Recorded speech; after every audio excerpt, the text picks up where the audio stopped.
എന്നെ കേൾക്കുന്ന എല്ലാ പ്രിയപ്പെട്ടവർക്കും കർത്താവായ യേശു ക്രിസ്തുവിൻ്റെ നാമത്തിൽ എൻ്റെ സ്നേഹവന്ദനം. ദൈവമണി എന്ന കുടുംബത്തിൻ്റെ 8ാമത്തെ എപ്പിസോഡിലേക്ക് ഏവർക്കും സ്വാഗതം. എൻ്റെ പേര് ഐസക് മത്തായി. ഉൽപ്പത്തി പുസ്തകം 2-ാം അധ്യായം 22 മുതൽ 24 വരെയുള്ള വാക്യങ്ങൾ. യഹോവയായ ദൈവം മനുഷ്യനിൽ നിന്നെടുത്ത വാരിയലിനെ ഒരു സ്ത്രീയാക്കി അവളെ മനുഷ്യൻ്റെ അടുക്കൽ കൊണ്ടുവന്നു. അപ്പോൾ ആദാം, ഇത് ഇപ്പോൾ എൻ്റെ അസ്ഥിയിൽ നിന്നുള്ള അസ്ഥിയും എൻ്റെ മാംസത്തിൽ നിന്നുള്ള മാംസവുമാകുന്നു. ഇവളെ നരനിൽ നിന്ന് എടുത്തിരിക്കുന്നതിനാൽ ഇവൾ നാരി എന്ന് വിളിക്കപ്പെടും എന്ന് പറഞ്ഞു. അതുകൊണ്ട് പുരുഷൻ അപ്പനെയും അമ്മയെയും വിട്ട് പിരിഞ്ഞ് ഭാര്യയോട് പറ്റിച്ചേരും, അവർ ഏക ശരീരമായി തീരും. സ്തോത്രം. ബൈബിളിൻ്റെ ആദ്യ അധ്യായങ്ങളിൽ ആദ്യത്തെ മനുഷ്യനായ ആദാമിനെയും ആദ്യത്തെ സ്ത്രീയായ അവയുടെയും വിവാഹത്തെക്കുറിച്ച് പ്രസ്താവിക്കുന്നു. ബൈബിളിൻ്റെ അവസാന അധ്യായങ്ങളിൽ ദൈവപുത്രനായ ക്രിസ്തുവും അവിടുത്തെ കാന്തയായ സഭയും തമ്മിലുള്ള വിവാഹത്തെപ്പറ്റിയും പ്രസ്താവിക്കുന്നു. ദൈവം ആകാശവും ഭൂമിയും സൃഷ്ടിച്ചപ്പോൾ മനുഷ്യനെ സൃഷ്ടിക്കുവാൻ അവസാന ഘട്ടം വരെയും കാത്തിരുന്നു. ദൈവം മനുഷ്യന് ഗാഢ നിദ്ര കൊടുത്തു. ആദാമിൽ അന്തർലീനമായിരുന്ന അവയെ പുറത്തെടുത്തു. ആദാം ഗാഢനിദ്രയിൽ നിന്നുണർന്നപ്പോൾ അവയെ കണ്ട് സന്തോഷിച്ച് പറഞ്ഞ വാക്കുകൾ വളരെ ശ്രദ്ധേയമാണ്. ഇതിപ്പോൾ എൻ്റെ അസ്ഥിയിൽ നിന്നുള്ള അസ്ഥിയും എൻ്റെ മാംസത്തിൽ നിന്നുള്ള മാംസവുമാകുന്നു. ആദാമിന് തൻ്റെ ഭാര്യയായ അവയോടുള്ള സ്നേഹത്തെയാണ് നാം ഇവിടെ കാണുന്നത്. ദൈവം അവരെ അനുഗ്രഹിച്ചു. നമ്മുടെ ആദിമ പിതാക്കളെ യോജിപ്പിച്ച ആ അവസരത്തിൽ ദൈവം സംസാരിച്ച വാക്കുകൾ നോക്കുക. അതുകൊണ്ട് പുരുഷൻ അപ്പനെയും അമ്മയെയും വിട്ട് പിരിഞ്ഞ് ഭാര്യയോട് പറ്റിച്ചേരും, അവർ ഏക ശരീരമായി തീരും. ആദാമിൻ്റെ ഏകാന്തതയ്ക്ക് പരിഹാരം വരുത്തുവാൻ അവയെ ആദാമിൽ നിന്ന് പുറത്തെടുത്തെങ്കിലും സർവശക്തനായ ദൈവം അരുളി ചെയ്യുന്നു, ഇനി അവർ രണ്ടല്ല ഒരു ദേഹമത്രേ. എന്നാൽ ഇന്ന് ക്രിസ്തീയ സമൂഹത്തിൽ പോലും കണ്ടുവരുന്നത് അവർ ഒന്നല്ല രണ്ടാണ്. ഭാര്യയ്ക്കും ഭർത്താവിനും separate account, separate dressing table, separate towels. അങ്ങനെ ഇപ്പോൾ വന്ന് ഒരു ഭവനത്തിലാണ് താമസമെങ്കിലും 2 റൂമിലാണ്. പഴയ നിയമത്തിലും പുതിയ നിയമത്തിലും അവർ ഏക ശരീരമായി തീരും എന്ന ദൈവിക പ്രസ്താവന ഇന്ന് പല ഭാര്യ ഭർത്താക്കന്മാരും മുഖവിലേക്ക് എടുക്കുന്നില്ല. വിവാഹത്തെ പറ്റിയുള്ള ഏറ്റവും കേന്ദ്രമായ ഉപദേശമാണ് ഭാര്യ ഭർത്താക്കന്മാരുടെ ഐക്യവും സഹകരണവും സ്നേഹവും. ഇത് കർത്താവിൻ്റെ മാർമിക ശരീരമാകുന്ന സഭയോട് ഉപമിച്ചിരിക്കുന്നു. ആദാമിനും അവയ്ക്കും ശേഷം നൂറ്റാണ്ടുകൾ കഴിഞ്ഞ് യേശു ക്രിസ്തു വിവാഹത്തെപ്പറ്റി പഠിപ്പിച്ചപ്പോൾ ഉൽപ്പത്തി പുസ്തകത്തിൽ ദൈവം അരുളി ചെയ്ത അതേ വാക്യങ്ങൾ തന്നെ ഉദ്ധരിച്ചുകൊണ്ടാണ് മത്തായിയുടെ സുവിശേഷം 19-ാം അധ്യായത്തിൻ്റെ 4 മുതൽ 6 വരെയുള്ള വാക്യങ്ങൾ. സൃഷ്ടിച്ചവൻ ആദിയിൽ അവരെ ആണും പെണ്ണുമായി സൃഷ്ടിച്ചു എന്ന് നിങ്ങൾ വായിച്ചിട്ടില്ലയോ? അത് നിമിത്തം മനുഷ്യൻ അപ്പനെയും അമ്മയെയും വിട്ട് ഭാര്യയോട് പറ്റിച്ചേരും, ഇരുവരും ഒരു ശരീരമായി തീരും എന്നരുളി ചെയ്തു. അതുകൊണ്ട് അവർ ഇനിയും രണ്ടല്ല ഒരു ശരീരമത്രേ. ആകയാൽ ദൈവം യോജിപ്പിച്ചതിനെ മനുഷ്യർ വേർപിരിക്കരുത്. കർത്താവ് ആവർത്തിച്ച് പ്രസ്താവിക്കുന്നു, ഭാര്യ ഭർത്താക്കന്മാർ ഇരുവരും ഒരു ദേഹമായി തീരും. മാത്രമല്ല, മേലാൽ അവർ രണ്ടല്ല ഒന്നത്രേ. കർത്താവ് തുടർന്ന് പ്രസ്താവിക്കുന്നു, ദൈവം കൂട്ടിച്ചേർത്തതിനെ മനുഷ്യർ വേർപിരിക്കരുത്.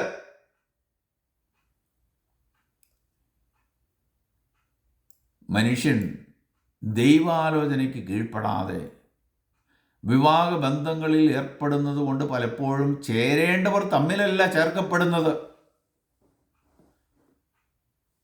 ചിലർ സാമ്പത്തിക കാര്യങ്ങൾക്കായിരിക്കും മുൻഗണന കൊടുക്കുന്നത്, മറ്റു ചിലർ വിദ്യാഭ്യാസത്തിനായിരിക്കും, മറ്റു ചില ജോലികൾക്കായിരിക്കും, മറ്റു ചിലർ ഫാമിലി ബാക്ക്ഗ്രൗണ്ടിനായിരിക്കും. അതുകൊണ്ട് ചേരേണ്ടവർ തമ്മിലല്ല ചേർക്കപ്പെടുന്നത്. ഭർത്താവും ഭാര്യയും ദൈവകരങ്ങളിൽ ഏക ശരീരമായി ചേർക്കപ്പെട്ടവരാണെന്ന് കർത്താവ് ആവർത്തിച്ച് പ്രസ്താവിച്ചുകൊണ്ട് സ്വർഗീയ പിതാവിൻ്റെ കൽപ്പനയെ ഒന്നുകൂടി ഉറപ്പിക്കുകയാണ് പുതിയ നിയമത്തിൽ ചെയ്തിരിക്കുന്നത്. ഇന്ന് പല കുടുംബങ്ങളിലും സാത്താൻ കൊടികുത്തി വാഴുന്നതിൻ്റെ കാരണം ദൈവകൽപ്പനയുടെ അടിസ്ഥാനത്തിലല്ല അവരുടെ കുടുംബജീവിതം മുന്നോട്ട് പോകുന്നത്. ചില കുടുംബങ്ങളുടെ അടിസ്ഥാന ഭാര്യ ഭർത്താക്കന്മാരുടെ വരുമാനത്തെ ബേസ് ചെയ്തുകൊണ്ടാണ്. ചില മാസങ്ങൾക്ക് മുമ്പ് നടന്ന ഒരു സംഭവം ഞാനിവിടെ പ്രസ്താവിക്കുന്നു. ഞാൻ ആ ഭവനത്തിൽ പലപ്പോഴും വിസിറ്റിങ്ങിന് പോകാറുള്ളതാണ്. ഒരു ഭവനത്തിൽ ഭാര്യയ്ക്ക് നല്ല ജോലിയുണ്ട്, ഭർത്താവിന് ബിസിനസ്സാണ്, രണ്ടുപേർക്കും നല്ല ഇൻകമുണ്ട്. പക്ഷേ രണ്ടുപേർക്കും രണ്ട് പേഴ്സണൽ അക്കൗണ്ടാണ് വ്യത്യസ്ത ബാങ്കുകളിൽ. ഭാര്യയ്ക്കറിയത്തില്ല ഭർത്താവിൻ്റെ വരുമാനത്തെക്കുറിച്ചും ചെലവിനെക്കുറിച്ചും. അതുപോലെ തന്നെ ഭർത്താവിനറിയത്തില്ല ഭാര്യയുടെ വരുമാനത്തെക്കുറിച്ചും ചെലവിനെക്കുറിച്ചും. ഇവർക്ക് ഇവരുടെ സാമ്പത്തിക കാര്യങ്ങളിൽ ഒരു ഐക്യതയുമില്ല. അവരുടെ കുടുംബത്തിൽ ചെന്നാൽ ഭാര്യയും ഭർത്താവും അവർ ഓരോരുത്തരും ചിലവ് ചെയ്യുന്ന കാര്യങ്ങളുടെ കണക്കുകളാണ് അവരുടെ സംസാരത്തിൽ കൂടി പുറത്തു വരുന്നത്. ഉപ്പ് വാങ്ങിയതും ഡ്രസ്സ് വാങ്ങിയതും മക്കൾക്ക് നോട്ട് ബുക്ക് വാങ്ങിയതും ഭാര്യയാണോ ഭർത്താവാണോ എന്നതിൻ്റെ കണക്ക്. ഭാര്യ ഭർത്താക്കന്മാരുടെ സ്നേഹത്തിൽ ഐക്യതയിൽ വന്ന കുറവ് സംസാരത്തിലൂടെ മറ്റുള്ളവർ അറിയുന്നു. ഈ ഭവനത്തിലൊരു സംഭവം നടന്നു. ഇവർ ഇങ്ങനെ വരുന്നവരോടും പോകുന്നവരോടും പറഞ്ഞ് ഒരു ദിവസം ഭാര്യ പറഞ്ഞു കൂട്ടിയ കാര്യങ്ങൾ കുറച്ച് കൂടിപ്പോയി. വിസിറ്റർ പോയി കഴിഞ്ഞപ്പോൾ അതിനെ ചൊല്ലി അവർ തമ്മിൽ സംസാരമുണ്ടായി.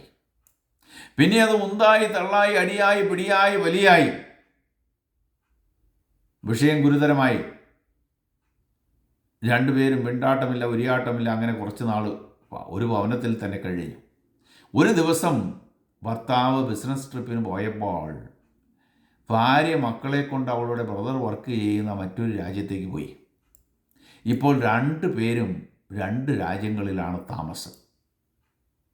ഞാൻ പറഞ്ഞു വന്നത്, ഭാര്യ ഭർത്താക്കന്മാർ മറ്റുള്ളവരുടെ മുന്നിൽ വെച്ച് സംസാരിക്കുമ്പോൾ കേൾക്കുന്ന മറ്റൊരാൾ കൂടിയുണ്ട്, സാത്താൻ. വിസിറ്റർ പോയി കഴിയുമ്പോൾ അവന് ബുദ്ധി ഉപദേശിച്ചു കൊടുക്കും. നീ അടിക്കടാ, നീ പോലീസിനെ വിളിക്കടി എന്നല്ല. ഇങ്ങനെയുള്ള ഭാര്യ ഭർത്താക്കന്മാരുടെ വിവാഹ ഉടമ്പടി ഉറപ്പിച്ചിരിക്കുന്നവരുടെ വരുമാനത്തിൻ്റെ അടിസ്ഥാനത്തിലാണ്. സ്തോത്രം.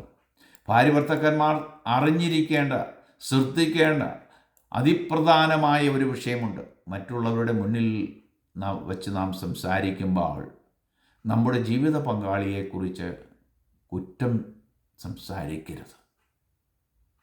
അതിന് പകരം നന്മകൾ മാത്രം സംസാരിക്കുക. തമ്മിലുള്ള സ്നേഹം വർദ്ധിക്കും.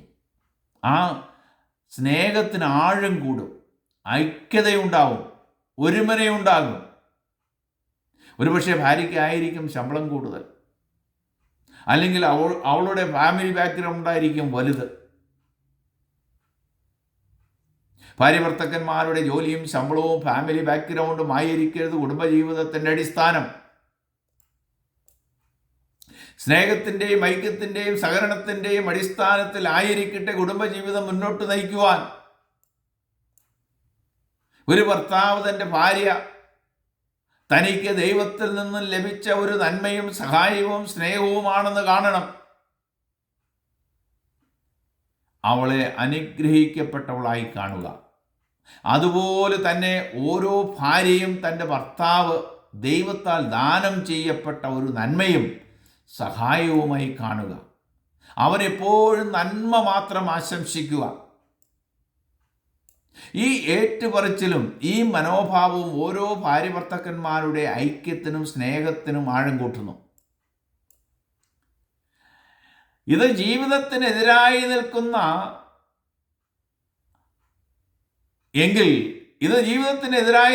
എങ്കിൽ സാത്താൻ നിങ്ങളെ തകർത്ത് കളയും.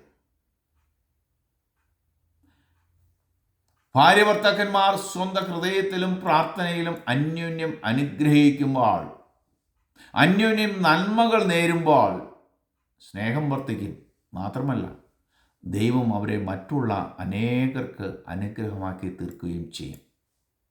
ഇതാണ് സ്നേഹത്തിൻ്റെയും സഹകരണത്തിൻ്റെയും അനുഗ്രഹം. ചില ഭാര്യഭർത്താക്കന്മാർ പ്രാർത്ഥിക്കുമ്പോഴും തമ്മിൽ പഴിചാരിക്കൊണ്ടും കുറ്റങ്ങൾ പറഞ്ഞുകൊണ്ടും ആയിരിക്കും അവരുടെ പ്രാർത്ഥന. ഇങ്ങനെയുള്ളവരുടെ കുടുംബത്തിൽ നായകൻ സാത്താനായിരിക്കും. സ്തോത്രം. ഇങ്ങനെയുള്ള കുടുംബങ്ങളിൽ ഐക്യതയും ഐശ്വര്യവും ഉണ്ടാകുകയില്ല. ഭാര്യയ്ക്ക് വേണ്ടിയല്ല ഒരു ഭാര്യ ജീവിക്കേണ്ടത്, ഭർത്താവിന് വേണ്ടിയായിരിക്കണം. അത് തിരിച്ചും. ഇതാണ് പൂർണ്ണ സമർപ്പണ ജീവിതം. ഭാര്യഭർത്താക്കന്മാർ ഒത്തൊരുമിച്ച് ദൈവസ്നേഹത്തിൽ, ദൈവത്തിനായും അന്യോന്യം സ്നേഹത്തിലും സ്വന്തം കുടുംബത്തിനായും തമ്മിൽ പൂർണ്ണ സമർപ്പണത്തിൽ ജീവിക്കുക.